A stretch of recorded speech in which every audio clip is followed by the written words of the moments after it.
Don Calkins, a scientist for Alaska Fish and Game, has spent the past 15 years trying to solve the riddle of the stellar sea lions. I'm working on sea lions here because I believe that we can make a real contribution to finding out what's causing the decline. This is very difficult work. We're climbing up and down cliffs on rocky islands. They're slippery and wet most of the time. The animals are large and difficult to move around and approach.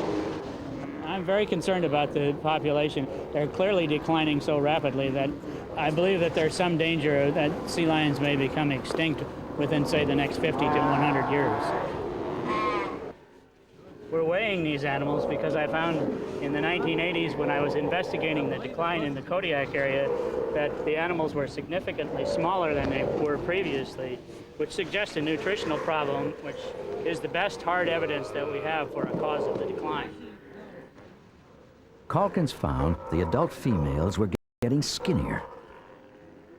Here was a clue that lions just aren't getting enough food.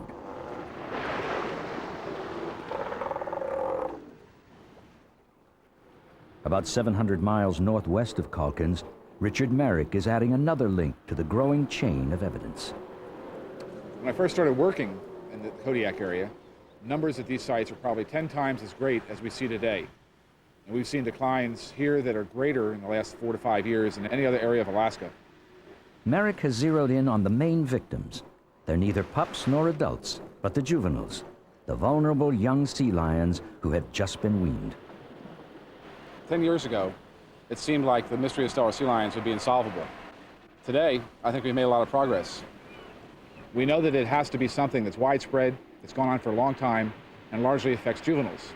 But it appears to be that there's a lack of prey, lack of small fish that juvenile sea lions would be feeding upon. Both young and adults hunt the same fish. It's called the walleye pollock, and it accounts for more than half their diet. But pollock may be getting harder to find.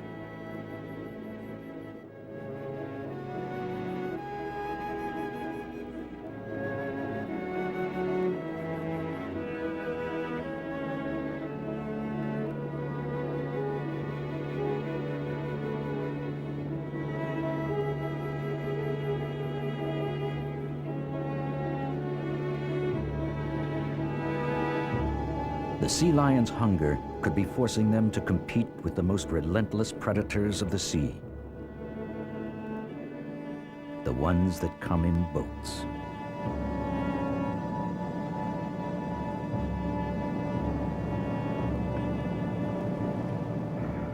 Pollock fishing became big business in the early 70s. And today, no other Alaskan species of fish is caught in such quantity.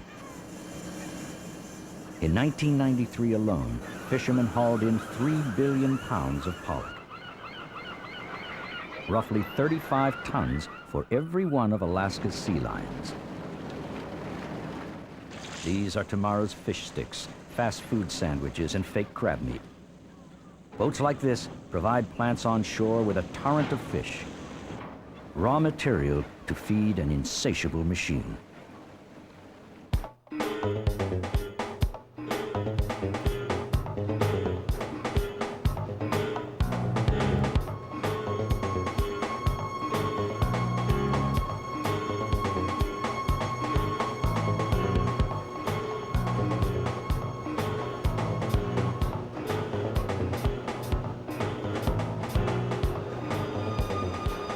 The charge against the pollock industry seems simple.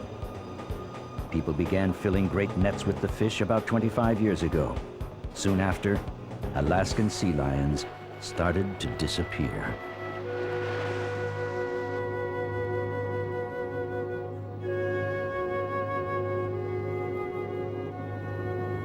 For many conservationists, it's an open and shut case. But pollock fishermen believe they've been framed, and some scientists agree. They call the evidence scanty, and they'd like to see other suspects pursued, like changes in ocean temperature or a loss of other species sea lions eat. Richard Merrick doesn't know exactly what to blame, but he does know one thing. Without the presence of people, none of this would be happening. Now, I enjoy studying these animals. They're wonderful to work with, they're wonderful to watch. So to me, their decline is a personal loss. In a larger sense, their decline indicates that perhaps there's something wrong with this ecosystem. They may be a red flag indicating the system is no longer the natural one in which these animals evolved.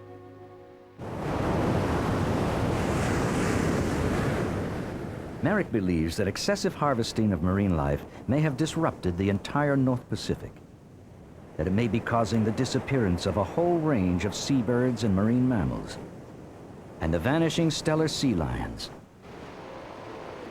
They're just part of a much larger tragedy.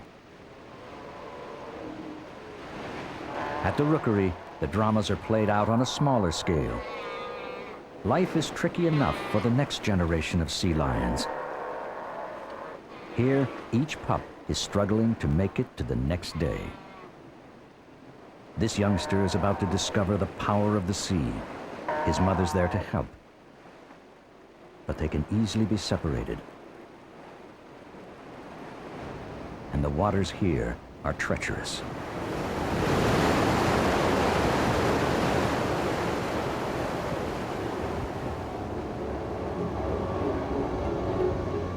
Swept into this narrow channel, the pup is trapped. His only chance is to reach the rocks, but safe ground is hard to come by.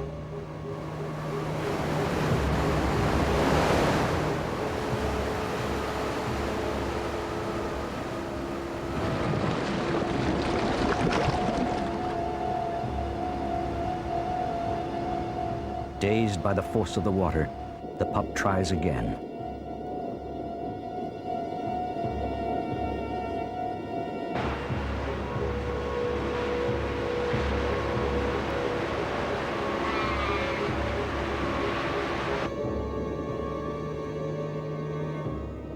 Each attempt weakens him further.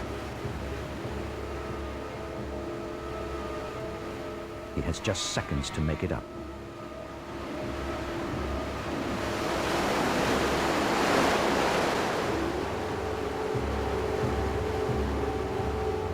He shows both spirit and strength, but the surf is a powerful enemy.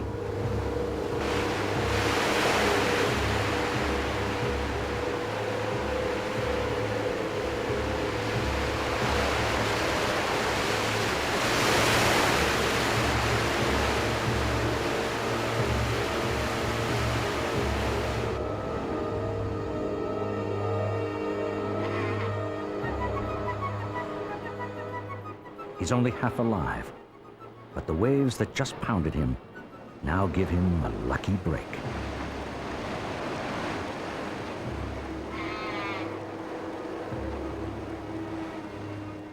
Delivered to the shore, the pup can barely cry out. But his mother hears.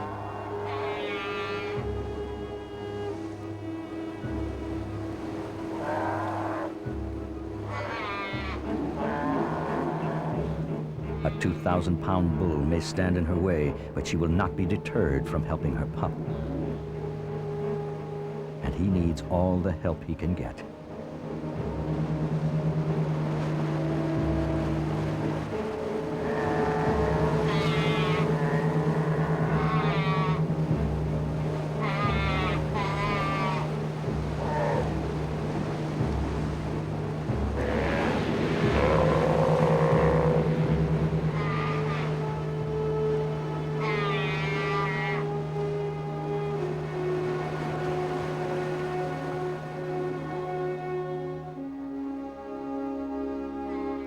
It's a sweet triumph for mother and pup, a hard-won victory in a time of defeat. But the bigger question for this pup and all the others remains. Will they find enough food to survive? Those who have followed the plight of the sea lions must face a terrible possibility that we have, in the end, tracked down the killer. And the killer is us. To me, one of the most important messages that I've gotten out of studying these animals and the decline is that the oceans are not inexhaustible. We have been harvesting marine mammals, fish from the Bering Sea and the Gulf of Alaska for the last 200 years without any recognition of the changes we've made. These ecosystems are delicate and are intertwined. When you remove one species, it affects another. And perhaps that's what we're seeing today in the Steller sea lion.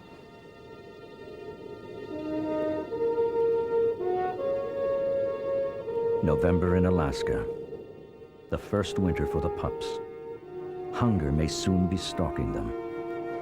Some are preparing to leave the rookery to hunt for the first time, and the odds against them are enormous. Many will never return.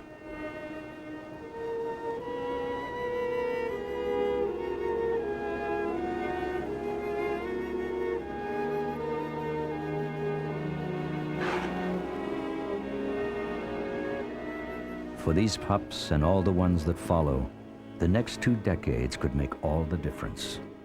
Without some dramatic change, the Steller sea lions will disappear forever.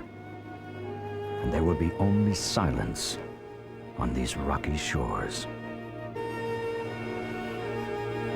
And stay with us on 5 for our Sunday afternoon movie Western Showdown coming up next.